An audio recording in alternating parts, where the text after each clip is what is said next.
Finally हम दुनिया के सामने अपना केस रख रहे हैं कि भारत एक जाबर हुकूमत है, डेमोक्रेसी के नाम पे ये एक बहुत बड़ा फ्रॉड है। सिख पंजाब में खालिस्तान चाहते हैं, कश्मीरी भाई इनसे आज़ाद होना चाहते हैं, ऐसे ही नागा और मीज़ो भी जो हैं वो अपनी आज़ादी के लिए संघर्षशील हैं। यही हमारा वर्ल्ड सिख पार्लियामेंट का मैसेज है। यहाँ से वर्ल्ड सिख पार्लीमेंट के 5वें जनरल अजलास के उत्ते दुनिया भर विचों पहुंचिया हुई महान रूहां दे जो दर्शन होए हैं। असी बड़े भागशाली हाँ कि जिहड़ियां अज अमेरिका तो लैके आस्ट्रेलिया तक जिहड़े सिंह पहुंचे हुए हैं। ये वर्ल्ड सिख पार्लीमेंट का 5वां जनरल अजलास फ्रैंकफुर्ट की धरती पर हो रहा है, जिस विच जिथे भविख दियां जो सिख कौम के नाल दरपेश समस्यावां हैं उन्हां ते बारे दे डूंघियां विचारां होईयां हैं।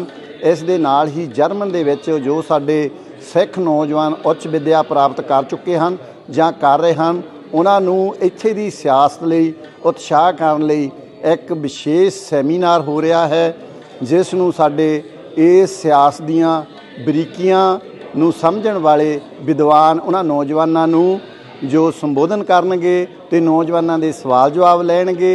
इहदे नाल ही मैं सारिਆਂ ਦਾ ही असी धन्नवाद करते हाँ जिन्हां ने सानू लोकल लैब ते भी साडे वलंटियरां ने जो भी सानू साथ दिता है, असी सारिਆਂ ਦਾ धन्नवाद करते। इहदे नाल ही जो मीडिया वालियां दा भी असी धन्नवाद करते हाँ।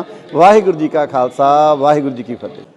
वाहिगुरू जी का खालसा, वाहिगुरू जी की फतेह। अज असी वर्ल्ड सिख पार्लीमेंट दे लई जर्मन ਦੇ ਵਿੱਚ ਇਕੱਠੇ ਹੋਏ ਹਾਂ ਤਾਂ ਕਿ ਅਸੀਂ ਹਿੰਦੁਸਤਾਨ ਦੀ ਸਰਕਾਰ ਨੂੰ ਇਹ ਦੱਸ ਸਕੀਏ ਕਿ ਸਿੱਖ ਜਿਹੜੇ ਆ ਉਹ ਆਪਣਾ ਘਰ ਖਾਲਿਸਤਾਨ ਮੰਗ ਰਹੇ ਆ ਔਰ ਉਹਦੇ ਲਈ ਅਸੀਂ ਨੀਂਹ ਪੱਥਰ ਰੱਖ ਕੇ ਤੇ ਇਹਨਾਂ ਲੀਹਾਂ 'ਤੇ ਚੱਲ ਕੇ ਸਾਰੀ ਦੁਨੀਆ ਨੂੰ ਇਹ ਦੱਸਣਾ ਚਾਹੁੰਦੇ ਆ ਕਿ ਅਸੀਂ ਆਪਣਾ ਘਰ ਲਏ ਬਗੈਰ ਅਸੀਂ ਨਹੀਂ ਬੈਠਣਾ।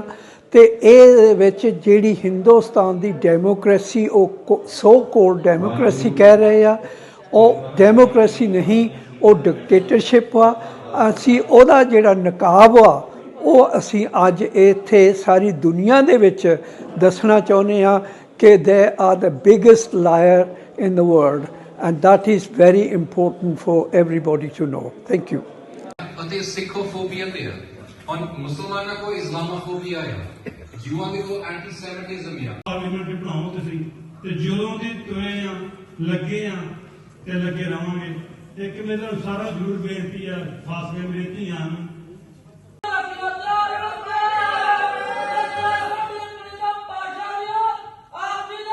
ਨੀਚੇ ਡਾਊਨ ਹੋ ਗਿਆ। ਉਹਦੇ ਨਾਲ ਸਾਡੇ ਕੋਲ ਹੁਣ ਰੇਸ਼ੀਅਲ ਪ੍ਰੋਬਲਮਸ ਹੋ ਰਹੀਆਂ ਆ, ਹਨਾ। ਥੋੜੇ ਜਿਹੇ ਮਹੀਨੇ ਪਹਿਲਾਂ ਸਾਡੇ ਕੋਲ ਰੇਸ ਰਾਇਟਸ ਵੀ ਹੋਈਆਂ ਸੀ ਇੰਗਲੈਂਡ ਦੇ ਵਿੱਚ।